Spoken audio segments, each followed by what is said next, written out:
ഫാദറിലെ തിലകൻ മുകേഷായിട്ട് തല്ലുപിടിച്ചായിട്ട് ഷർട്ടൊക്കെ ഊരിക്കിടന്ന് ഔഷധ തലയിൽ വരൂലേ, ആ ഒരു സ്ഥിതിയാണ് തിന്ന് കഴിഞ്ഞിട്ട്.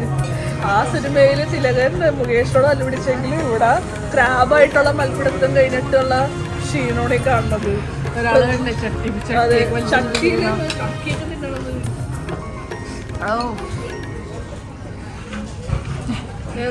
ടേബിളില് ആക്ച്വലി ചട്ടി അല്ലാതെ വേറെ ഒന്നുമില്ല. അപ്പൊ നിങ്ങൾ വിചാരിക്കുന്നത് ഈ ഒരു ചട്ടി എന്നിട്ടാണ് ഇത്രയധികം അഭ്യാസങ്ങളെന്ന് പറയണത്. ഇതൊക്കെ കാര്യമാണ്. ഇത് രണ്ടാമത്തെ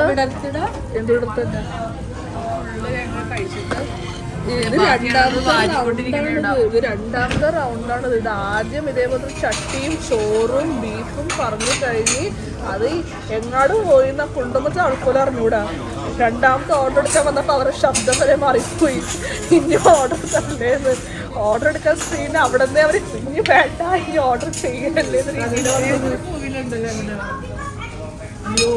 അയ്യോ വേണ്ട ആ രീതിയിലാണ്. പക്ഷെ ഭക്ഷണം വളരെ അടിപൊളി. അത് പ്രത്യേകിച്ച് രാവിലെ ഒന്നും കഴിക്കാതെ തന്നെ ഇങ്ങനെ നമ്മള് ഭക്ഷണം കഴിക്കാൻ വരാം. തലേ ദിവസം രാത്രി കാർഡിയോ വർക്കൗട്ട് ചെയ്ത് രാവിലെ എണീറ്റ് എന്താ പറയണത് ഒരു വെള്ളം നാരങ്ങ കുടിച്ചിട്ട് വരണം. അപ്പോൾ വയറ് ശരിക്കും ക്ലീൻ ആയിട്ടിരിക്കും. അപ്പോൾ വന്നിട്ട് ഇവിടെ വന്ന് എന്താണ് ഭക്ഷണത്തോട്ട് മുങ്ങി വീഴാം. അത് രാത്രി ഒന്നും കഴിക്കുന്നത് സീ ഫുഡാണ്. സീ ഫുഡ് ആയതുകൊണ്ട് നമ്മള് ഫുഡ് വയറ്റിലുണ്ടെങ്കിൽ നമുക്ക് അധികം കഴിക്കാൻ പറ്റില്ല. കുറച്ച് സീ ഫുഡ് കഴിച്ചാൽ തന്നെ വയറ് ഒരുപാട് നിറഞ്ഞ പോലെ തോന്നുമ്പോൾ ബ്രേക്ക്ഫാസ്റ്റ് ഒന്നും കഴിക്കാതെ ഉച്ചക്കത്തെ ഭക്ഷണം മാത്രമാണ് ഇവിടെ ആവശ്യമായിട്ട് വന്ന് കഴിക്കാൻ അടിപൊളിയാണ്.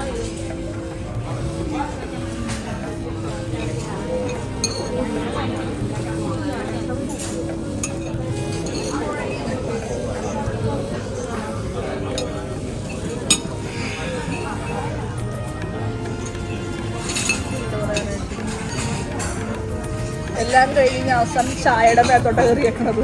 എല്ലാം ഒരു അടിക്കുണ്ടോ? ഏത് ജാസ്മിനല്ലേ? Flower tea.